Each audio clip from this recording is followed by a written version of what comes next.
বিশ্বনবীর কাছে যে বলবে ইয়া রাহমাতাল লিল আলামিন, ইয়া খাতামান নবীন রাহমাতাল লিল আলামিন।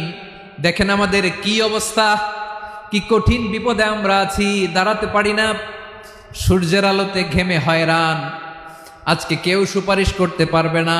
সব নবীরা অপারগতা স্বীকার করেছে, তারা বলেছে আপনি ছাড়া কেউ নাকি আল্লাহর সামনে দাঁড়াতে পারবেন না, আপনি একটু সুপারিশ করেন।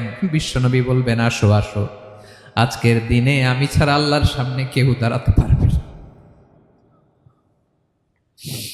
বিশ্বনবী মাকামে মাহমুদে যে আল্লাহু আকবার বলে সিজদায় লুটিয়ে পড়বেন, আল্লাহ রাব্বুল আলামিন বিশ্বনবীকে এমন কিছু চমৎকার শব্দ শিখাবেন, ওই শব্দগুলো দিয়ে আল্লাহর প্রশংসা করে বিশ্বনবী কাঁদতে আরম্ভ করবেন।